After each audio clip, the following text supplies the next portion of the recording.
Welcome to Franchise Focus. I am your host, Lisa Lankowski. I am the owner of Milestone Franchising, and I'm a certified franchise consultant. And Franchise Focus is all about putting the spotlight on experts in the franchise industry. And today in studio, we have Orlando Rivera, who is the owner of Aspira. And I'm excited because we get to talk to those business owners out there about exit strategy. And what does that mean, Orlando? Welcome to the show. Thank you for having me. It's an honor with all the wonderful guests you've had so far. I'm really excited to be part of that lineup. Great to have you. So Orlando, walk us through who you are. Let's talk about that first. Like, who are you and what is Aspira and how did you come about this? So I always joke I'm a recovering attorney. I started business brokering with brokers that many probably know in the area, Tannenbaum business brokers. They had several names and several transitions. When I was with them, I was a top producer really in the first year and the second year, and within I think less than a year the title was Director of Operations and Sales. But I was running the whole thing. I was sitting in the president's seat, hiring, firing, training, all that good stuff, pretty fast. But unfortunately, had to move on, and I formed Aspira Business Brokers because I saw a couple of problems. One is we need to provide a higher standard of care within the business brokering profession, unfortunately, to small business owners. I have a vision for small business owners where I think they should have access to, again, maybe a higher caliber of professional that is usually reserved for corporate or even bigger, medium-sized and larger businesses.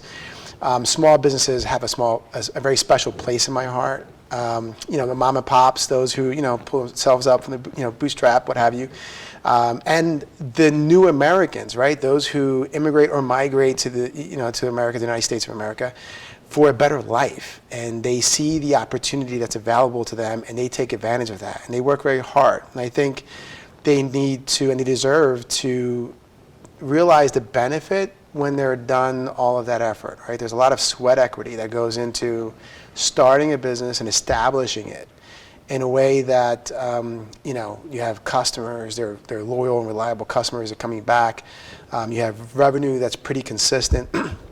You have employees that are well-trained in a cohesive team. You have basically put your own systems, or in franchise situations, right? You've developed all those, you executed on the plan well enough to establish that reliable income machine, right? That business.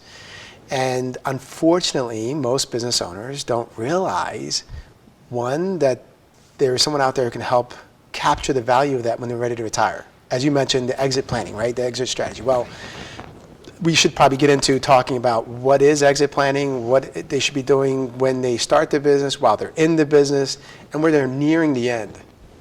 But sure. That's me, and that's what we're about. So business broker is someone is looking to exit the company for whatever reason, right? They're looking to exit, and I was a former franchise owner, and so I always heard that 2 to 3 time multiple. That's what I always heard, right? And I was like, okay, sure. So you're looking to exit, and now what? Now how do you move from this? And in the franchising world, some franchises help you with that, but oftentimes you need to have the assistance of a business broker. So a resale, you're in the resale, that being able to sell that existing business, right? So it's very different. So a lot of my guests are just starting their businesses, and they've just started creating that a whole brand for themselves within the franchise system, and they're getting it up and running. But now that 10-year period of time has come up, and now they have to make that decision. Are they continuing on and renewing? Are they going to retire and do something else? Or are they going to pass it to someone that's in the company already? So let's say they go, I'm done, and I want to sell this business. Now they're contacting you, and they're saying, help me with this. And you do valuations of the business to really understand that 2 to 3 time multiplier. Yeah. Right, and that's that back of a napkin, that kind of rule of thumb is abused pretty regularly. But I think you could or should use that as a starting place. Okay, gauge where you are in the universe of numbers. But you covered a lot of things. So the who, I guess, the when and the how.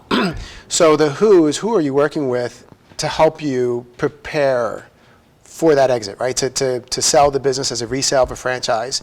And yes, you can do that. And you are in total control to do that as a franchisee because you own your business and your assets. Yes, you're licensing the brand and such, and there are certain restrictions within your franchise agreement, such as third-party approvals from the franchisor Correct. to approve the new franchisee to take over your unit, your location. You can have one or more, multiple, it doesn't really matter. You're in the driver's seat. In terms of who, some may go to their franchisors. I would say always go to, at least check with a business broker, even if your franchisor has some services. I found that typically, at least for me, and maybe it's again, pretty competitive, where we will, when representing the business owner, deliver more value than our competitors or other options that business owners has. So we definitely will deliver, and we found it's consistent every single time we've had the chance to compare, a benchmark, 25 to 50% higher values for our business owners. Wow. Compared to selling themselves, another business broker that may have been involved, and a franchisor who's throwing something at them, right? So just understand the franchisor has their motivations in the process. They may or may not align with the franchisee, the owner looking to sell their own franchise. And so it behooves them to talk to a business broker regardless. Other partners in the team in terms of the who, we're talking about your attorney. Now, your attorney should be informed and experienced and educated around the process of selling a business.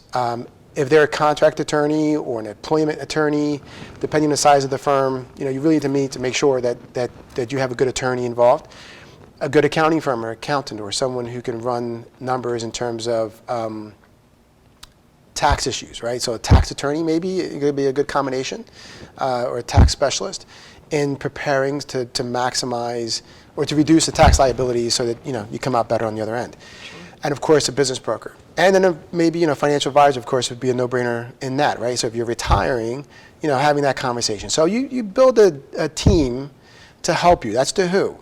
The when, you mentioned you have a 10-year agreement, right? You may not survive or want to go through the entire 10 years. Right. So the when is any time you as a business owner feels like you feel like you're done. You need to move on. And when is the best time to sell? I get that question all the time. My best answer really that can help anyone guide their decision making is the best time to sell the business is when you as a business owner have checked out. And you've checked out when you start daydreaming about other things. Other things. Right? What would it be like not having this business, right? You're looking and thinking about pursuing other things. Now let me tell you something. When you've palpably felt and experienced that thought and it bubbled up, you've already had pain for maybe a year or 2 years or however long that was, that you just didn't realize, you didn't recognize it. Because initially you go in, you're all excited, you're all bubbly about it all, and this is a challenge, and a passionate entrepreneur is meant to overcome these things, which are true. But when it no longer becomes a passion that you're overcoming challenges, and it becomes more of a hassle, and it becomes more of a pain, drudgery, then you're best off planning to sell right away, even if it's making money. Right. Because I only talked to one person out of, I don't know how many years and how many, hundreds of people I spoke to, who literally said, I hate this, what I'm doing, but I've been at it for 8 years, and I'm doing really well and getting better every year. I'm like, well, you're a machine. You don't have any emotions, apparently. You really can somehow detach that. But most people, if their heart's not in it, then the business is going to suffer. Sure. It's only going to go down. And it starts to affect your personal life, your professional life, your personal life, everything. It starts to create chaos. So. And thinking from an economic perspective too, from a business sense, right? Both personal and business, you have an opportunity cost. When your heart can be placed somewhere else, and you have the fuel that those jets are going to be turned on over there, and you have an opportunity to accelerate your growth there, then you're just holding yourself back. And yes, sometimes you have to take a bath on the deal. Some have done that, like a Muscle Maker Grill. The franchisee maybe have spent Oh man, I think he spent close to $400,000 in the build out and everything else going into starting. On the resale, it was unfortunate in this case. It was pretty quick. I suggested at the time he probably could have got 150,000, maybe to 200. And at the end, it was his decision to go much quicker and go with a buyer who was much lower than that. So not sharing the details, but you will have to. And he was smart. Again, talking about successful business owners, they're the ones who make quick decisions and stand behind it, commit through it, and move forward. And he was able to move on and be successful somewhere else, and that was such a better decision, personally and on the profession, business sense. And then on the other side of the spectrum, you hear about resales where the owner keeps dropping it at the last minute and withdrawing and saying, no, I'm not ready, right? And that's even more difficult because all the time and energy that everyone's putting into this, and then they get cold feet and they go, well, maybe I could get more. Or maybe I'm not willing, it's my child, and maybe I'm just not ready. And that's difficult for you, for everyone, for all the parties involved.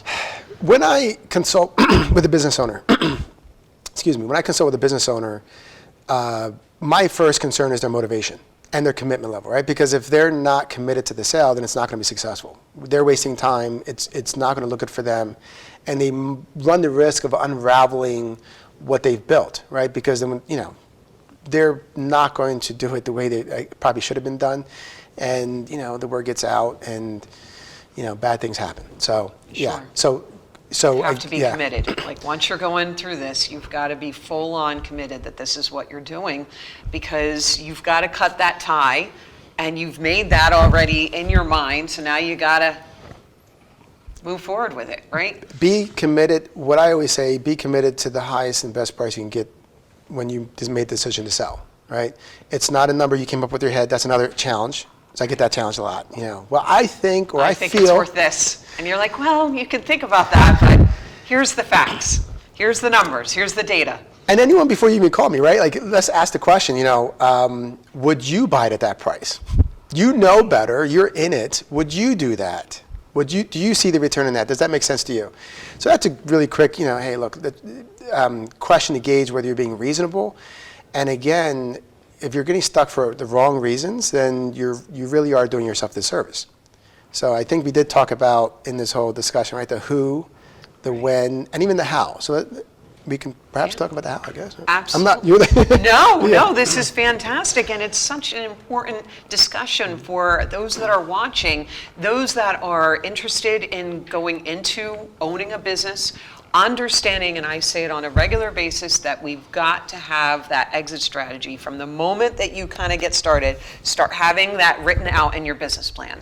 And then it can be changed, and it can be, curtailed as it needs to, but having that already from the beginning. All right, this is what I believe is going to happen, and there's the light at the end of the tunnel, and that's what I'm going to work toward. So we're going to take a quick break and hear a word from our sponsors, and then we'll get into the how on the other side. We'll keep them in suspense. All right. Stay tuned.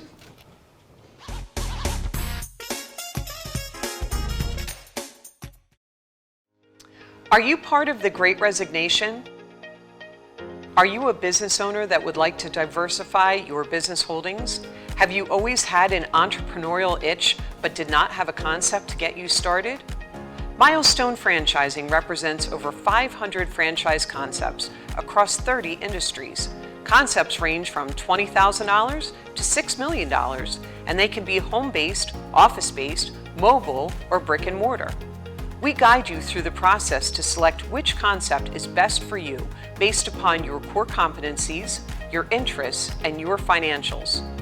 Milestone Franchising is part of the International Franchise Professionals Group, IFPG, and will bring a host of resources to assist you in your quest for business ownership. When you work with a certified franchise consultant, you gain access to a professional process that helps you succeed in your search for the right placement. Finding the best placement for you within the franchising world of 4,000 concepts is the objective. Matching your skills and goals with a culture that fits you best is the priority. For a free consultation, visit our website at milestonefranchising.com.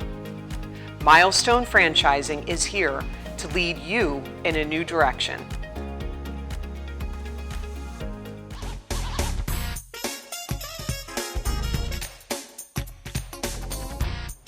Welcome back to Franchise Focus. I'm your host, Lisa Lankowski, and I'm here with Orlando Rivera, who is the owner of Aspira Business Brokers. And right before the break, Orlando, we were going to get into the how. How should people work toward a plan for selling their business? So take that, would you please? I will, and so thank you. So preparing for the sale begins when you actually started the business, going into it.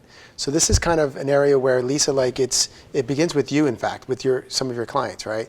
So when you form the business, the type of entity you choose, the structure, if there's a partnership, these things begin to play into the value of the business.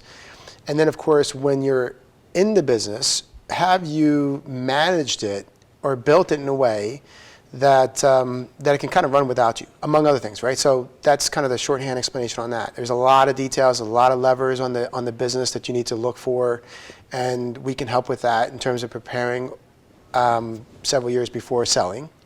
And then when you're looking to sell, if you've done all those things, and you're prepared to sell at any time, but if you haven't done any of those things, then typically if you're going to do just strictly the planning part of selling the business, then maybe you should have 18 months to 36 months is probably the shortest and the condensed time window where you can say, okay, I got an horizon, I made a decision to kind of go that direction, and at least put that option out there so you can start planning. But for us, most of the times that we get a business owner reaches out to us, they're unfortunately made the decision they're going to sell, they're committed to the sale, and they've done nothing except to run the business the way they prefer to run it to maximize their lifestyle and how they like to run things. If they wanted to be an operator or cook in a restaurant in the back, that's how they did it, then fine. That's what we're dealing with, and I can help even in the process of putting it on the market and selling it. Within a pretty short period of time, we can help them make some really easy, low-bearing fruit, changes to optimize the business that's being sold, so that buyers are more attracted to it and they're prepared to give a fair compensation for that. So that's, goes really far that far back. Right. And then again, you have an attorney back there that, they understand that if you keep that in mind, that you're building something that should be sellable. This is one of the great benefits of having a franchise or a business that you own. If you have a job and you're running it, you can't sell that job. No. You can't sell that future income, right? But here you can design your job, you can design your lifestyle, and you can have value, build value that you can sell later for retirement or for the next big thing in your life. So, Right. So that's what I would recommend on the how. And of course, we can get into any detail you want, any direction from there. But as a business broker, in terms of how we do what we do, what they can expect, or Well, and it's somewhat similar to when someone has a business and then they decide to want to franchise it. What are the telltale signs that it's ready to be franchised, right? So you're not working in it, you're working on it, same thing, right? And it's the same thing here, that you've gotten it ready to be sellable so someone else can step in and take this business and run with it and continue the success that you had created. So thank you for covering that. You had mentioned that, when clients call you, well, how do they find Orlando with Aspira? Like, how do people find, there's a lot of business brokers out there. What area do you cover, and how do they go about talking to you? Yeah, thank you. So we're in the Philadelphia metro area. We cover New Jersey, Pennsylvania, Delaware, even Maryland, New York on occasion, Okay. But we have our bullseye when it comes to those brick and mortar businesses. We are expanding and growing into other areas. So we are also a real estate brokerage in the state of New Jersey, and we're expanding other states in that arm. So the business brokerage is buying and selling privately held businesses, whether that is a franchise business or a independently run business, whether that's a digital or online business purely, right, like e-com, for example, or what have you, or a brick and mortar. We really serve in many areas both buying and selling representation. and in that area. And of course, when it's digital, it could be in California, it could be wherever. Right. And then real estate brokerage. And then we're also doing some investment advisory where we're actually partnering on opportunities together. So we'll bring in operating partners, financial partners, what have you, to make that work. So that's what we're doing at Aspira Business Brokers and Advisors. And that's the coverage that we cover. In terms of, I'm sorry, I'm going to interrupt one moment. So you're also helping with the commercial real estate side as well? Yeah. So you're like a one-stop shop here, Exactly right. That's what you're Yeah. that's what you're creating. That's Yeah. fantastic Yeah. and really helpful because your head is on fire when you're in these decisions and trying to do all this. And so when you can go to one resource and have a lot of what you need right under one roof, and everyone in your house gets to talk to each other, so now they don't have to explain, and this one doesn't have to explain to that one. Yeah. Makes life a lot less complicated. Yeah, I'll work, as an attorney or previous, in New Jersey and Pennsylvania attorney, again, recovering, I'm no longer practicing. I will help to navigate the landmines and expedite some things to save some time and energy and headache. But ultimately, you still need an attorney, right? So I don't feel comfortable being the one who did broker the deal and then over here signs off on the deal. So let the attorney dot the I's, cross the T's, things like that. But yes, I think where it makes sense, we bring our suite of experiences and expertise to really help to cover the major areas that a business owner wants to know. The higher success rates of closing a deal. Hopefully the shortest period of time and pain and headache. And ultimately the highest or best value, whether it's the selling side or the buying side. Right. Excellent. So you talked about the question that you get asked all the time. So I'm going to throw in a question that I get asked all the time, and I want to hear your opinion on this. What is the hot, trendy thing right now, Orlando? Trendy thing in terms of what's hot on opportunities for buyers Yeah. or where sellers are going, Either or way, even just in general? you go with whatever direction you want to talk. So, that's a tough question. And that's much, so in trends, I got to say right now, since COVID started, or since we were put in quarantine in March, it's been a roller coaster of experiences. I think, and I'm talking about on a weekly basis, things have been changing, the conversations that I've been having. But to smooth that crazy chaos out, I would probably say that it began with buyers thinking there's a great opportunity where there's a windfall here, right? There's a lot of deals going to be coming out. That didn't happen. So from the buying side, in terms of where the deals are, if the business survived it and did well, then guess what? They're pandemic proof now. Maybe even recession proof and everything else proof. So those values have went up because now the seller understands or should understand that the future income of this business has become much more reliable. Right. And predictable for a buyer. Economic viability. So now the price is going to go up, if not the same. So now if there are businesses that are closing down, they're struggling, yes, there's a fire sale, they'll get rid of them.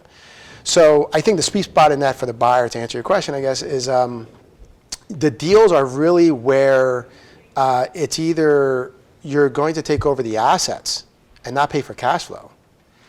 That will take, again, more like a real estate play where, we're helping, for example, having a conversation this week with a client who owns a restaurant, partnership issues, and it's really best in terms of he's going back in the market for him to take his concept, successful concept and name, and brand, and then move it to a new location. Landlords are, I think, in terms of hot, right? Landlords are much more partners now. Right. So there may be some, tenant improvement money here, maybe a better rent terms that's realistic for restaurants now. Right. So you get the reset button there, and now start over really profitable with better margins, higher success, better service because of it, of course, to their customers. And now everyone wins, right? The landlord has an active tenant. Yep. The business owner is profitable and making a living, and it's not burnout. Their heart's really excited about it, and customers are really enjoying the new added services that they're getting again, right? Coming back again. So that's one, I think, sweet spot where there could be a great opportunity for buyers. And of course, there's a lot of gray area in that too, because there are some businesses that are barely hanging on, and that business owner is like literally thinking like, I want $500,000 for something that probably should go for $50,000. Oh, boy. But the buyer now if they can be patient and have maybe someone like ourselves who experienced in negotiating and, the deal, then we could probably come to a real number that's really good value to the buyer and hopefully helps the seller to finally let go and move on to better things, right? Right. And get expectations, properly there. From right? an objective properly opinion. in there. Yes, from an objective opinion, third party, you may argue that business brokers have their motivations as well, which there are, right? But at the end of the day, we are third parties, or at least we are at our office, in terms of trying to make it work for the two to make it successful. Because we understand that buyers are future clients. If we've done very well for them, then they're going to come back and say, hey, we'd like to sell or buy another. Right, or buy another, of course. So that's important to us, the reputation. So yes, reach out to us. For us, if you search on business brokers near me, if you're in the Philadelphia Metro, we'll come up in the top 3 in that, deck on Google Maps. So, or just look for Aspira business brokers. Excellent. So we've covered so much great information here, and I believe that it's going to give so much value to people that are watching this. And another question that I would ask for you is that we're not supposed to have favorites, right? I don't have any favorite candidates at all.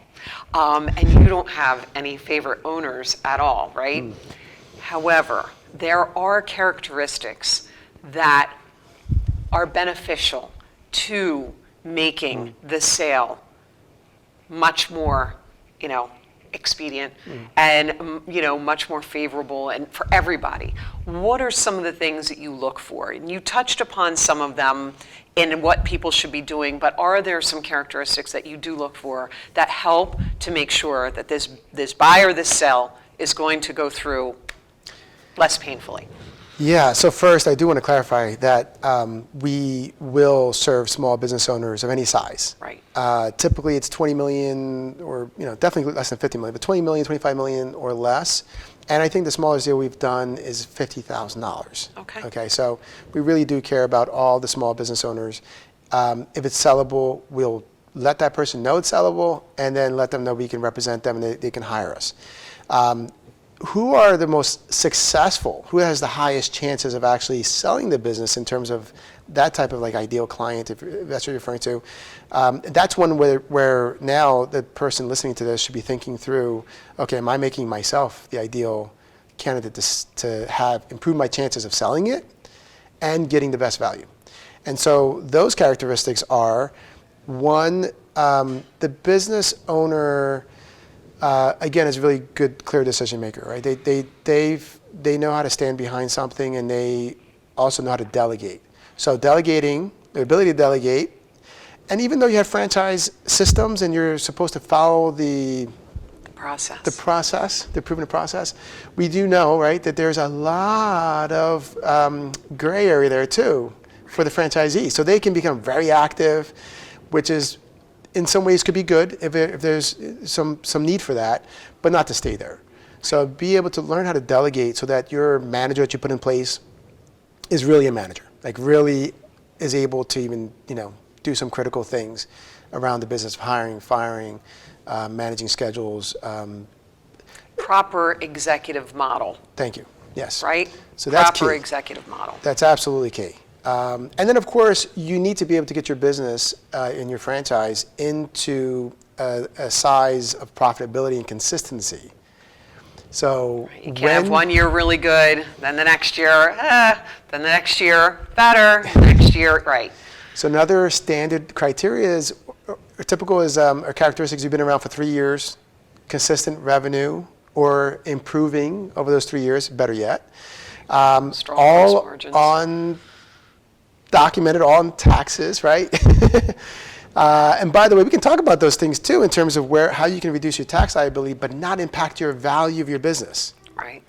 And when you don't do certain things right and plan that properly, then it becomes more challenging, especially to get financing. And if a buyer can't get financing, then they got to pull out of pocket. Sure. And who's going to put a lot of cash out for that risk, right? So that's another thing to look for. I can go on and on. Listen, but, you know, we are going to now just have to make sure that you come back so that we can cover more of this. I'd be happy to do that. Because our time is out, and we have covered so much great material and so much great information, and I'd love to have you back, Orlando. So how you can find Orlando, we're putting up his contact information for you so that you can reach out to a fantastic business broker that's in this area and speak to them about all different things that go into the business advisory space there. And Orlando, thank you for coming in, and thank you for tuning into Franchise Focus. We do air every Friday at 1 o'clock Eastern Standard Time. And until the next time, we'll look forward to seeing you. And if you want to learn more about me, please visit my website at milestonefranchising.com.